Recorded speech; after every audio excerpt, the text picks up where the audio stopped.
Trust begins with the illusion of safety. It feels like a shield, a warm blanket over our uncertainties, a promise that another human being will hold our best interests in their hands.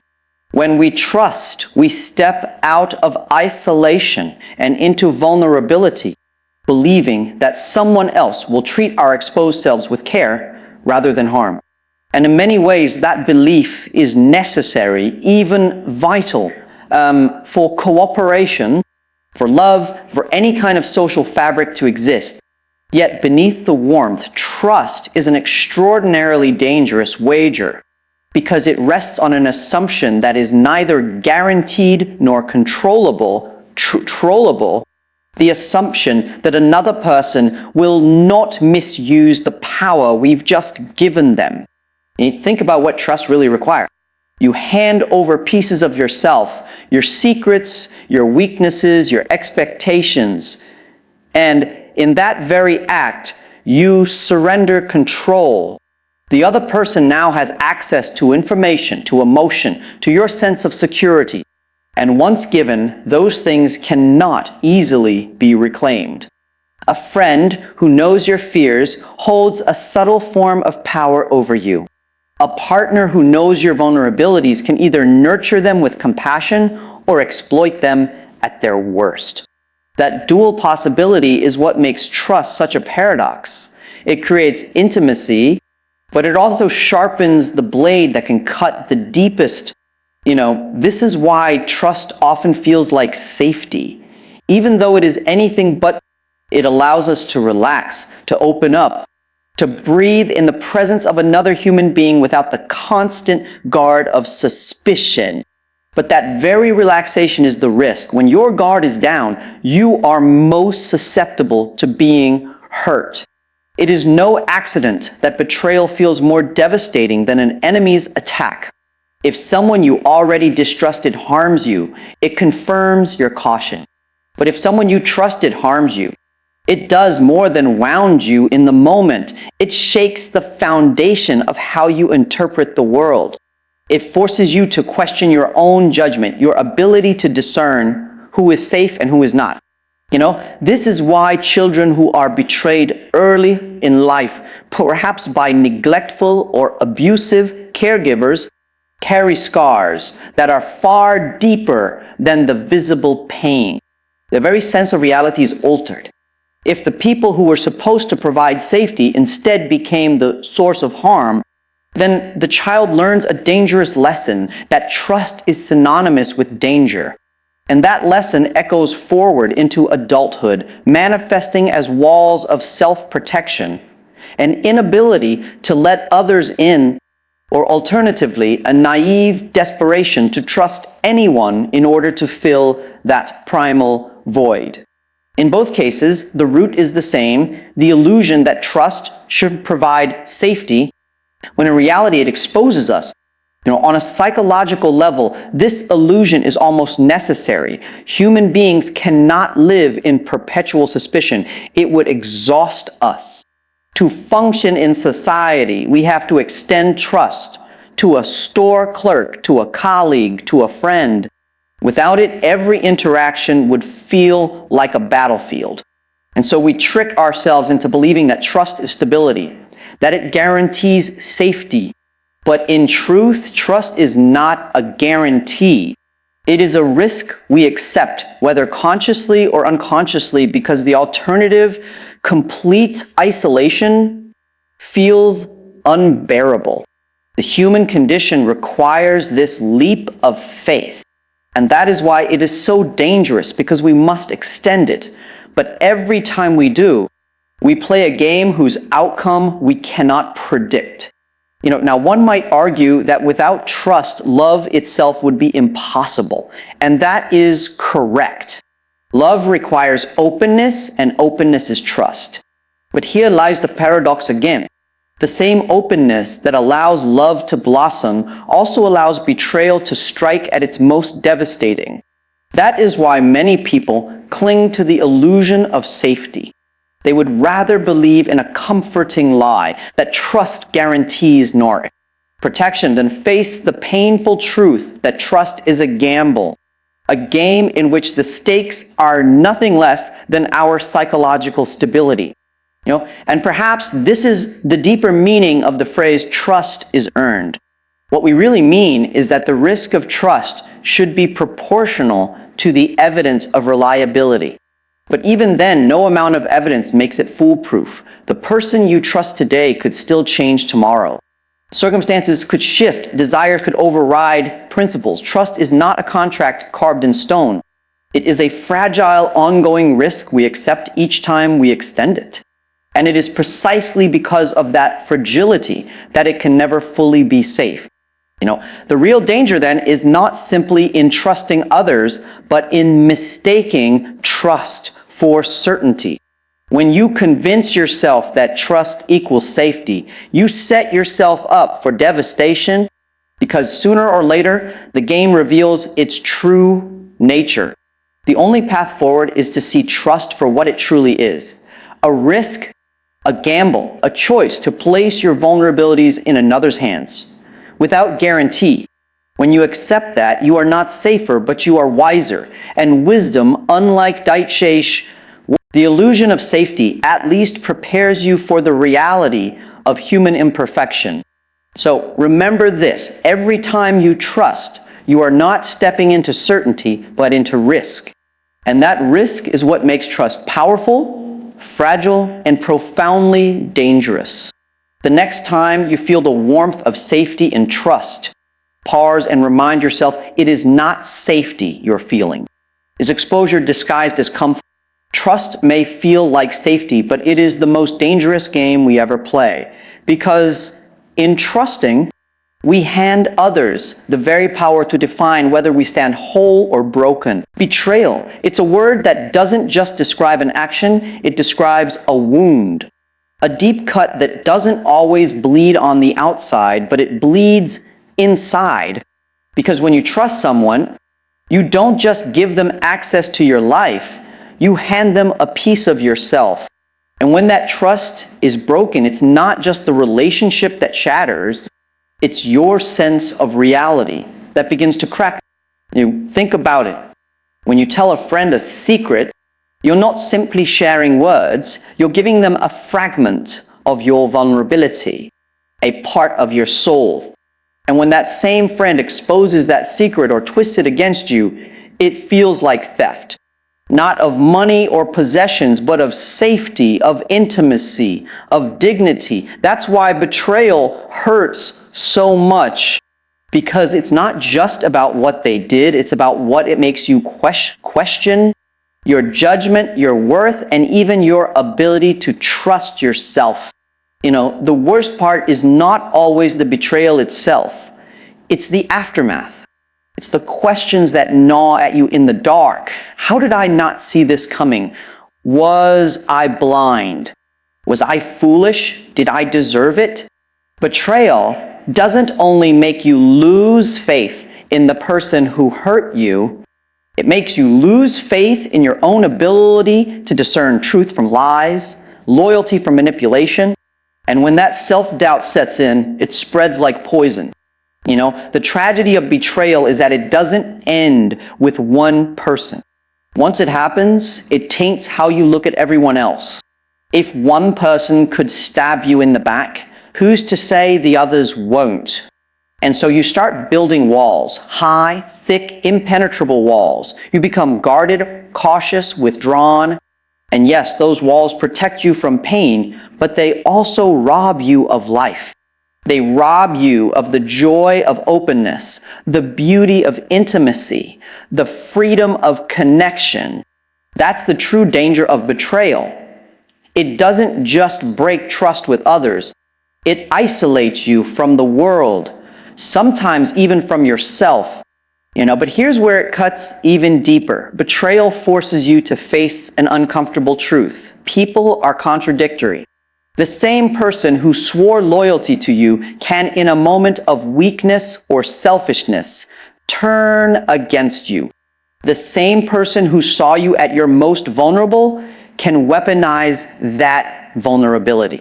And that realization is terrifying because it means betrayal is not some rare, accidental misfortune. It's a possibility that exists in every human connection. The closer you let someone in, the more power they hold to destroy you. A stranger's insult might sting for a moment, but a loved one's betrayal, that can haunt you for years. When a friend lies, it can feel like the ground has shifted beneath your feet. When a partner cheats, it can steal your sleep, your appetite, your trust in love itself. Because these are not small acts. They cut into the very core of who you are. So what do? Do we stop trusting altogether? Do we build those walls so high that no one can ever hurt us again? It's tempting, but the answer is no, because life without trust isn't life at all. Without trust, there's no friendship, no love, no family, no community. Without trust, you may be safe, but you will also be utterly alone. And human beings were not built for that. The point is not to avoid trust, but to understand its cost. Every time you trust someone, you are gambling with your heart. You are putting a part of yourself at risk. And sometimes you will lose. Sometimes you will be betrayed, and it will hurt in ways that are difficult to put into words.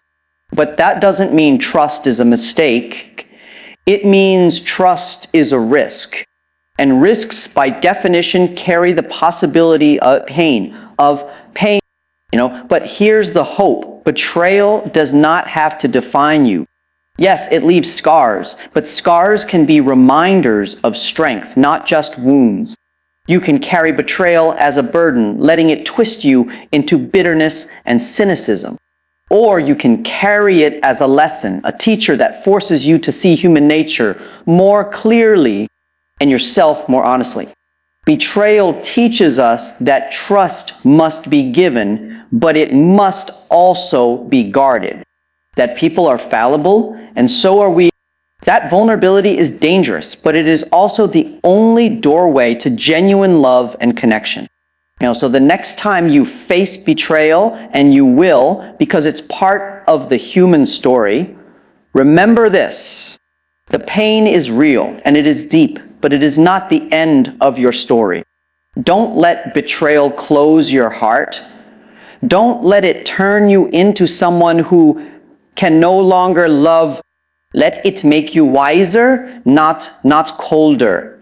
Stronger, not harder. Because betrayal may break you for a moment, but it doesn't have to define who you become. And maybe that's the ultimate lesson. Trust is dangerous, yes, but to live without it is even more dangerous. When you look closely at trust, you realize it's not simply a matter of words or promises. It's about consistency over time. People reveal themselves, not in what they say, but in what they do repeatedly. And yet we often ignore that. We're so eager to believe, so desperate for connection, that we let words blind us to actions. We mistake intentions for reliability, and in doing so, we set ourselves up for pain. Think of how many times you've heard someone say, "I'll be there for you." At the moment, it feels comforting, even reassuring. But the real test doesn't happen in the safety of night. Those words, it happens when the storms of life hit. When you're broken, when you're inconvenient, when being there for you costs them something. That's when you see whether those words carry weight or whether they crumble into dust. And here's the difficult truth. Most betrayals are not sudden explosions. They're quiet, gradual leaks. People fail us not usually in one dramatic moment, but in a series of small inconsistencies. A broken promise here, a lie there, a moment of selfishness repeated over and over until one day you wake up and realize the person you thought you knew has been slowly disappearing. Betrayal often starts long before you notice it. It starts in the little cracks you chose to ignore. This is where trust becomes truly dangerous, because trust requires us to silence the part of ourselves that wants constant proof. Trust asks us to leap into the unknown, to suspend suspicion, to give someone the benefit of the doubt. But in that suspension lies the risk of blindness. We want to believe so badly that we rationalize behavior that we know deep down isn't right. We excuse lies because we love. We ignore disrespect because we're afraid of being alone. We cover our own eyes, then wonder later why we didn't see the knife coming. It's not just about relationships with others, it's also about our relationship with ourselves. When we ignore the evidence of repeated behavior, we betray our own instincts. That gut feeling you get when something feels off? That's your psyche screaming for your attention. It's an ancient alarm system honed through centuries of survival. And yet we often silence it in the name of trust. We tell ourselves, I'm overthinking. I should give them another chance. And sometimes, yes, grace is necessary. But sometimes that voice is the only thing standing between you and heartbreak. That's why betrayal cuts so deep. It's not only that someone broke your trust, it's that in many cases, you ignored the warning signs, and so you feel complicit in your own suffering. You feel foolish for believing, for staying, for hoping. And that self-directed anger can be even more corrosive than the betrayal itself. But let me make this clear. It's not foolish to trust. It's human. It's the essence of being alive. To live is to trust, whether it's trusting that a bridge will hold your weight, that food won't poison you, or that your loved one means what they say. We can't escape trust, but we can learn to give it more wisely. And that wisdom comes from watching patterns, not words. If someone lies once, that's a mistake. If they lie again, that's a choice. If they continue lying, that's who they are. Human beings reveal their character in repetition. Don't be so blinded by hope that you ignore reality. Because the most dangerous game you can play is pretending someone is who you want them to be instead of who they keep showing you they are. So how do we deal with this? By becoming both open and discerning. By recognizing that trust is a gift, not a guarantee. By giving people the chance to earn it, but also having the courage to withdraw it when their actions prove unworthy. This is not cynicism. It's responsibility to protect your own soul from unnecessary harm. The paradox of trust is this: you cannot truly live without it, but you cannot live wisely without boundaries. So, trusting wisely means being willing to see what is, rather than clinging to what you wish it could be. It means listening when reality speaks louder than promises. It means having the courage to let go of people who have already let go of you, even if their words tell you otherwise. And yes, this balance is difficult. It requires strength to risk trusting again after betrayal. It requires humility to admit you were wrong about someone. And it requires wisdom to recognize that trust is not permanent. It must be continually earned. But if you can hold that balance, if you can trust with openness while protecting yourself with discernment, you will not only avoid unnecessary pain, you will also discover deeper, more meaningful connections with the people who truly deserve them. Because in the end, trust is not about avoiding pain altogether. That's impossible. It's about learning which pains are worth enduring. The pain of occasional disappointment is far lighter than the pain of betrayal. And the only way to avoid betrayal is to stop pretending, see people as they are, not as you hope they'll be. Trust their actions more than their words. And above all, never betray your own instincts in the name of keeping the peace. When trust is broken, it rarely leaves behind just silence. It leaves scars. And the thing about scars is that they don't only mark the surface, They shape the way we move forward, the way we interpret others, the way we dare or hesitate to open ourselves again. Many people believe betrayal is just about the moment it happens. Someone lies, someone cheats, someone abandons you. But the deeper truth is that betrayal reshapes your entire framework of perception. It changes the lens through which you see the world. And once that lens is shattered, nothing looks the same again. Think about it like this. When you trust someone, you're handing them the most fragile and valuable thing you possess, your vulnerability. You're saying, here, this is me, unguarded. I believe you will not harm me. That is no small gesture. That is a leap of faith. And when that faith collapses, it's not just disappointment. It's the dismantling of a whole structure you've been standing on. You thought you were safe, but suddenly the ground beneath you gives way, and you fall into uncertainty.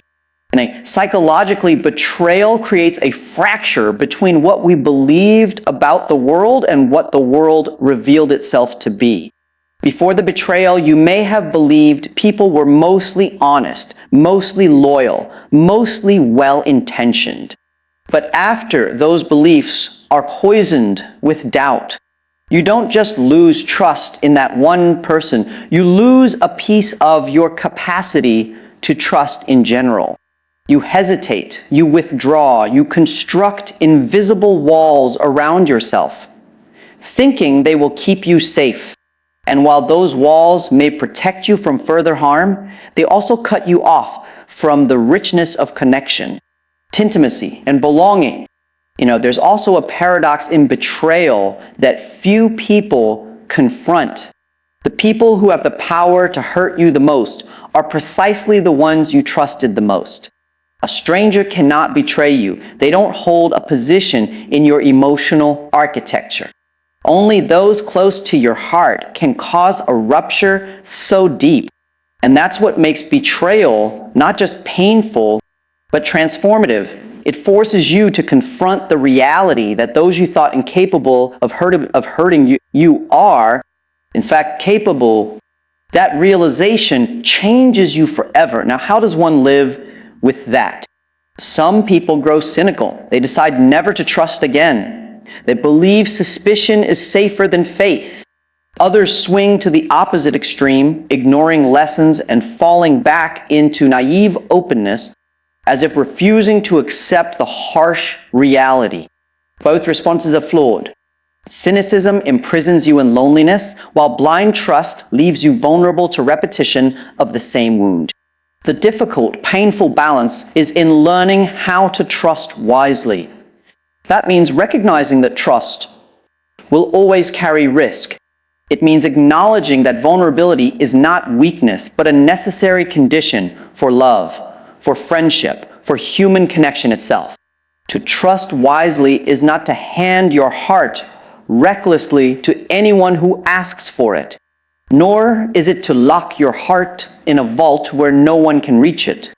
It is to develop discernment, the ability to see patterns of behavior, to evaluate character over time, to notice red flags without dismissing them, and to extend trust gradually as it is earned.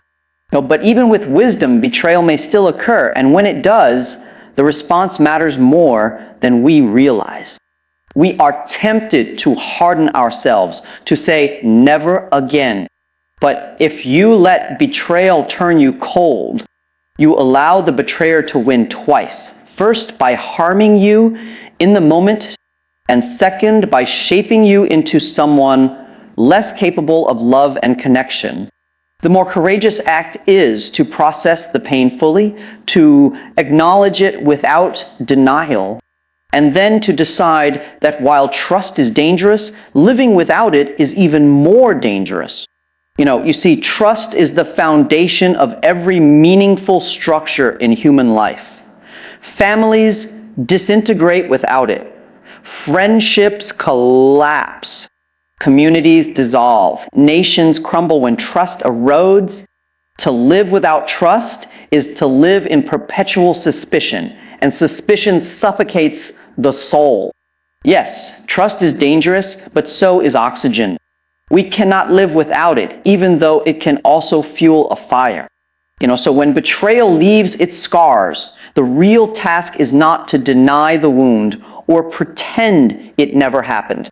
The task is to integrate it into your story, to learn from it without letting it define you. Betrayal can teach you about human complexity, about the frailty of promises, about the necessity of boundaries.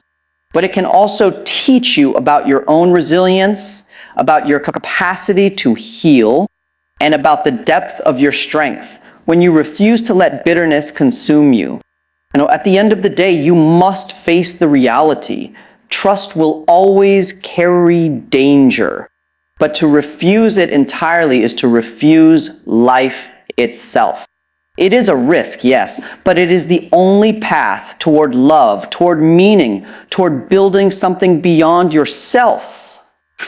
The scars will remain, but scars are not merely reminders of pain. They are reminders of One of the most overlooked aspects of trust is that it is not only given outward, it must also be cultivated inward. We often talk about whether we can trust others, whether they will betray us, whether they will live up to their promises. But rarely do we stop to consider the foundation upon which all trust rests, our ability to trust ourselves. Because if you cannot trust yourself, your judgment, your discipline, your capacity to endure, then any trust you extend to others will be fragile, wavering and easily shattered. This is a reality people try to escape from. It's much easier to point fingers at how others fail us than to examine the ways we fail ourselves. When you repeatedly break promises you've made to yourself, when you say you'll wake up early, but you don't, when you say you'll stop drinking, but you pour another glass, when you say you'll pursue a dream, but you consistently avoid the work, you begin to erode your own credibility in your own eyes. And once that credibility is gone, you lose the ability to rely on yourself. That is a form of betrayal just as painful as when someone else lies to you, but it is more dangerous because it undermines the very core of your being. Trust in others is always fragile if it is not underpinned by trust in yourself. For instance, when people don't believe in their own judgment, they become overly dependent on others for direction. They cling to approval, they seek validation, and they mistake other people's confidence for truth. That is a precarious position because it means you are handing over your compass to someone else and hoping they will steer you correctly. But people are fallible. They will steer you wrong, sometimes intentionally, sometimes not. Without inner trust, you are like a ship without a rudder, drifting wherever the waves of others' opinions push you. Now, this doesn't mean trusting yourself blindly. There's a distinction between arrogance and self-trust. Arrogance is the delusion that you're always right, that you have no need to question yourself. Self-trust, on the other hand, is the cultivated recognition that even if you make mistakes, you can rely on yourself to confront them honestly, to correct course, and to carry responsibility. It is not perfection you need in order to trust yourself. It's his accountability. And here's where the danger comes in. When you don't have that self-trust, your relationship has become distorted. You either demand too much from others, holding them to impossible standards because you don't have stability within yourself, or you accept too little, tolerating betrayal and mistreatment because you don't believe you have the strength to walk away. In either case, your lack of self-trust leaves you vulnerable to the very betrayals that reinforce your fears about trust itself. It's a vicious cycle. You don't trust yourself, so you give your power away, and then you feel betrayed when others mishandle it. But if you can cultivate self-trust, the game changes. Trusting yourself doesn't mean isolating yourself from the world. It means entering into relationships with a solid foundation. It means that even if someone else betrays you, you know you will not collapse. You will not be defined by their choices because your identity is rooted in something stronger. Your capacity to face reality, to endure hardship, and to remain honest with yourself. That kind of trust cannot be easily broken. Philosophically, this points to something profound.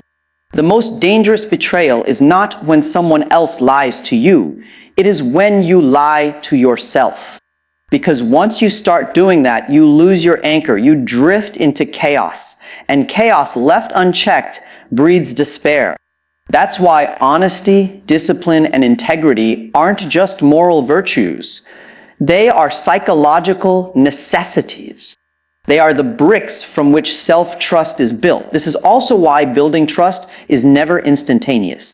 It doesn't matter whether it's with yourself or with others. It takes consistent action repeated over time to prove reliability. You don't earn trust through grand gestures. You earn it by showing up day after day, keeping small promises, facing hard truths. Every time you do what you said you would do, even if it's something as simple as going for a walk when you promised yourself you would, you reinforce the belief that you are dependable. And every time you fail without accountability, you weaken that belief.